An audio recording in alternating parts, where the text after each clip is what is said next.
Hello everyone, आज की video में हम लोग डिस्कस करने वाले हैं एक लाइफ थ्रेटनिंग कंडीशन जिसको कि कहते हैं एसोफेजियल वराइसिस। एसोफेजियल वराइसिस, ठीक है। ये एक लाइफ थ्रेटनिंग कंडीशन हो सकती है और नीट पीजी एफएमजी में बार बार पूछी जाती है, ठीक है। तो सबसे पहले समझते हैं ये एसोफेजियल वराइसिस क्या होता है। तो एसोफेगस के अंदर की जो वेन्स होती है वो एबनॉर्मल डायलेट कर जाती है और जो ज़्यादा पोर्टल प्रेशर के कारण होता है, और अगर ये वेन्स फट गई तो पेशेंट फ्रेश ब्लड के साथ वॉमिटिंग करता है, जिसको कि हेमेटोमेसिस कहते हैं। तो सबसे पहले समझते हैं इसके काउजेस की बात करते हैं। जो मोस्ट कॉमन काउज है वो पोर्टल हाइपरटेंशन होता है। Most common cause portal hypertension होता है। ये मोस्टली होता है due to the liver diseases like cirrhosis of the liver. इस प्रेशर के कारण एसोफेगस के अंदर की जो वेन्स होती हैं वो डायलेट कर जाती है, यानी उसमें सूजन आ जाता है, ठीक है। ये वेन्स नॉर्मली छोटी होती है। जब पोर्टल प्रेशर बढ़ता है तो ब्लड का फ्लो डाइवर्ट हो जाता है और ये वेन्स बैलून की तरफ फूल जाती है। अब बात करते हैं इसके कॉम्प्लिकेशंस की। तो प्रॉब्लम तब होती है जब ये वेन डायलेट होके रप्चर हो जाती है, ठीक है।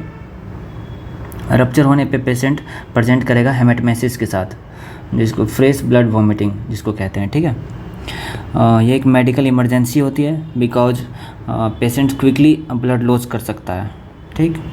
अब क्लिनिकल फीचर्स की बात करें तो इस patient present with the sudden haematemesis और डायलेटेड वेन्स एंडोस्कोपी पे देखने मिलता है, ठीक है। हेमेटोमेसिस के साथ कभी कभी ब्लैक स्टूल जिसको कि मेलेना बोलते हैं वो हो सकता है अगर ब्लड गट में चला जाता तो, ठीक है। और एंडोस्कोपी पे क्या मिलेगा वो डायलेटेड वेन्स। अब बात करते हैं इसकी ट्रीटमेंट की। अगर पेशेंट एक्टिव ब्लीड के साथ आता है तो इमीडिएट ट्रीटमेंट उसको चाहिए होगा। तो इसलिए ड्रग ऑफ चॉइस जो होता है वो होता है आईवी टर्लीप्रेसिन, ठीक।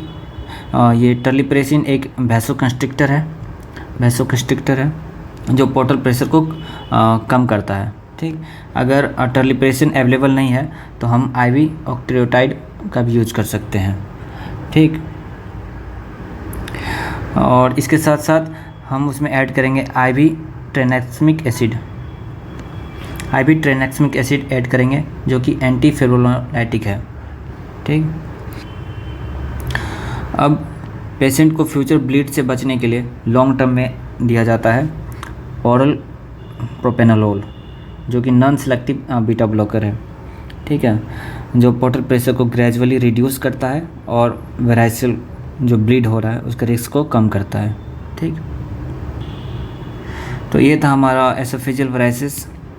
ऐसे ही डिटेल्ड हाई यील्ड टॉपिक्स के लिए फॉलो करो इस चैनल को और मिलते हैं नेक्स्ट वीडियो में।